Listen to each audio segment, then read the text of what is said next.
Bonjour à toutes et à tous et bienvenue dans un nouvel épisode de Français Ensemble. Je suis Maëlle et je suis très heureuse de vous retrouver aujourd'hui. Bonjour Maëlle, bonjour chers auditeurs. Moi c'est Thibaut et je suis ravi d'être avec vous pour ce nouvel épisode. Comment vas-tu Maëlle? Ça va très bien, merci Thibaut. Aujourd'hui, on a un programme très important, surtout pour nos auditeurs qui débutent en français. On va apprendre à parler de soi. Exactement. C'est souvent la première chose qu'on doit faire quand on rencontre quelqu'un. Se présenter, dire qui on est. C'est une compétence essentielle. Oui, tout à fait. On va donc voir ensemble comment parler de son nom, son âge, sa famille, son origine, son métier et même ses hobbies. On va vous donner des phrases simples et utiles pour vous lancer. Notre objectif, c'est qu'à la fin de cet épisode, vous vous sentiez plus à l'aise pour engager une conversation simple en français. Alors, vous êtes prêts? Commençons! Commençons par la base de la base, comment dire son nom. C'est ça. La phrase la plus connue, c'est bien sûr « je m'appelle ». Par exemple, moi je dis « bonjour, je m'appelle Thibaut Et moi, je m'appelle Maëlle. C'est simple et parfait. On peut aussi dire je suis Maëlle. C'est un peu plus direct, mais tout aussi correct. ». Oui, ou de manière encore plus informelle, entre amis, on peut dire « moi c'est Thibaut ». Mais pour commencer, « je m'appelle » est vraiment la formule idéale. D'accord. Après le nom, on demande souvent l'âge. Comment on demande l'âge de quelqu'un, Thibaut? La question est « quel âge as-tu » si on tutoie la personne, ou « quel âge avez-vous » si on la vouvoie ou si on parle à plusieurs personnes. Et pour répondre, attention, c'est un point très important pour nos amis anglophones notamment. En français, on utilise le verbe avoir, pas le verbe être. C'est l'erreur classique. On ne dit pas « je suis 30 ans », mais « j'ai 30 ans ». On possède nos années, en quelque sorte. Donc on dit « j'ai 25 ans »,« j'ai 40 ans », etc. Exactement. Donc, pour résumer, bonjour, je m'appelle Maëlle et j'ai 32 ans. C'est une présentation simple et parfaite. C'est ça, chers auditeurs, essayez de faire une phrase avec votre nom et votre âge. C'est un excellent premier exercice. Maintenant qu'on sait dire notre nom et notre âge, passons à la famille. C'est un sujet de conversation très courant. Oui, on peut commencer par la situation familiale. Par exemple, on peut dire « je suis marié » ou pour une femme « je suis marié » ou encore « je suis célibataire ». On peut aussi parler des enfants. On utilise encore le verbe avoir. Par exemple, j'ai 2 enfants. C'est ça. Et pour préciser, on peut dire « j'ai un fils et une fille ». Le vocabulaire important ici, un fils pour un garçon et une fille. Et si on n'a pas d'enfant, on dit simplement je n'ai pas d'enfant. Ensuite, on peut parler de nos frères et sœurs. Le mot pour frère est un frère. Et pour sœur, c'est une sœur. Facile. Donc par exemple, je peux dire j'ai une sœur ou j'ai 2 frères. Et si on est enfant unique, on dit je suis fils unique ou je suis fille unique. Très bien. Et on peut même donner leur nom. J'ai un frère qui s'appelle Julien. C'est une bonne phrase pour donner un peu plus de détails. Pour résumer, on peut construire une petite présentation. Bonjour, je m'appelle Maëlle, j'ai 32 ans. Je suis célibataire et j'ai un frère. Parfait. C'est déjà une bonne base pour commencer une conversation. Continuons. Un autre sujet très important, c'est l'origine. D'où on vient. Oui, la question qu'on entend tout le temps, c'est tu viens d'où? Ou plus formellement, vous venez d'où? Pour répondre, on utilise le verbe venir. Je viens de, par exemple, je viens d'Italie, je viens du Brésil, je viens des États-Unis. On peut aussi parler de sa nationalité. Pour ça, on utilise le verbe être. Je suis italien ou je suis italienne, je suis brésilien ou je suis brésilienne. Il faut faire attention à l'accord, masculin ou féminin. C'est vrai. Et pour la ville, on utilise le verbe habiter. La question est où est-ce que tu habites? Et on répond j'habite à Rome, j'habite à Rio, j'habite à New York. On utilise la préposition à pour les villes. On peut combiner tout ça. Par exemple, je suis américaine, je viens de Chicago, mais maintenant j'habite à Paris. C'est une phrase très complète. Absolument. Ça donne beaucoup d'informations de manière claire et simple. C'est parfait pour un niveau débutant ou intermédiaire. Alors, après le nom, l'âge, la famille et l'origine, il y a une autre grande question qui arrive très vite dans une conversation, le travail. Ah oui, le fameux « qu'est-ce que tu fais dans la vie ?» C'est la question typique pour demander le métier ou la profession de quelqu'un. Pour répondre, la structure la plus simple est d'utiliser le verbe être. Je suis, par exemple, je suis professeur ou je suis médecin. Et là aussi, il y a un point de grammaire important.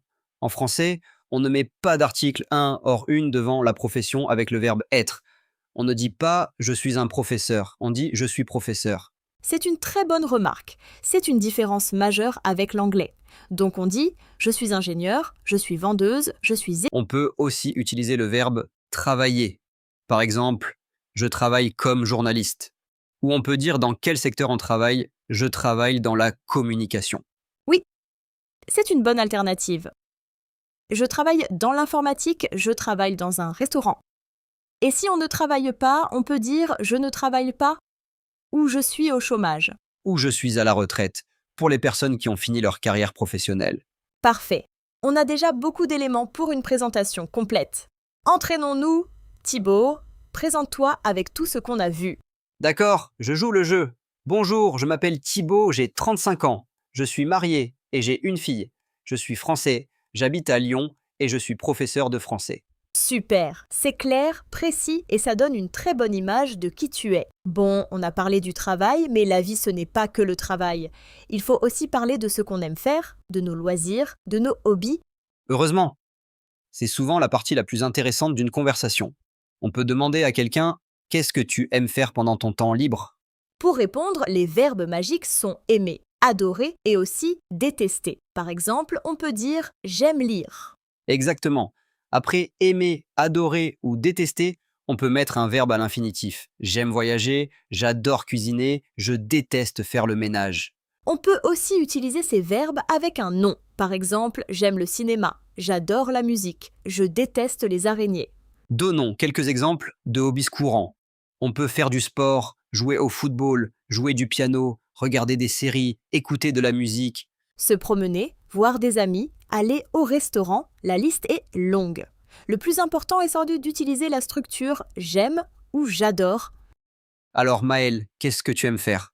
Alors moi j'adore me promener dans la nature, j'aime beaucoup lire et j'aime aussi essayer de nouvelles recettes de cuisine le week-end. Et toi Thibaut ? Moi, je suis un grand fan de cinéma, donc j'aime regarder des films. J'aime aussi faire du vélo et comme toi, j'aime voir mes amis. C'est un excellent moyen de trouver des points communs avec quelqu'un. Si vous dites « j'aime le cinéma », la personne peut répondre « ah oui, moi aussi, quel est ton film préféré ?» Et voilà, la conversation est lancée. Pour aller un peu plus loin, on peut aussi parler de sa vie quotidienne, de sa routine. C'est une bonne manière de pratiquer les verbes d'action du quotidien. Oui, on peut décrire une journée type. Pas besoin de faire compliqué.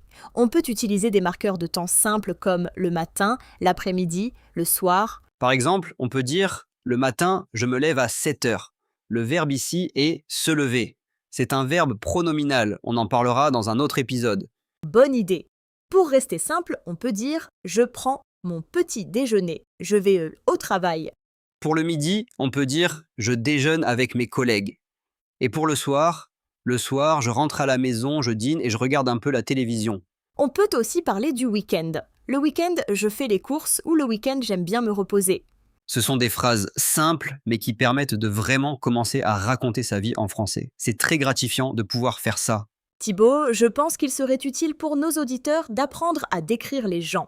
Qu'en penses-tu ? Absolument. Alors, récapitulons tout ce qu'on a vu aujourd'hui. On a commencé par dire son nom avec « je m'appelle » et son âge avec « j'ai X ans ». Excellente idée, Maëlle. C'est très utile pour parler de ses amis, de sa famille ou même de personnages dans un film. Ensuite, on a parlé de la famille. Je suis marié, j'ai un frère. Puis de l'origine, je viens d'Espagne et j'habite à Madrid. Commençons par l'apparence physique. Comment on peut décrire les cheveux de quelqu'un ? On a continué avec le travail, avec la structure. Je suis professeur. Et on a parlé des loisirs. J'aime le sport, j'adore voyager. Et enfin, on a vu quelques phrases pour décrire sa routine quotidienne. Ça fait beaucoup de choses, mais ce sont les briques de base pour construire une conversation.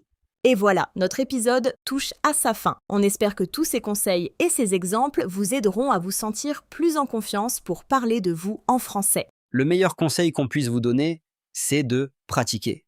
N'ayez pas peur de faire des erreurs, c'est comme ça qu'on apprend. Essayez de construire votre propre présentation avec les éléments qu'on a vus aujourd'hui.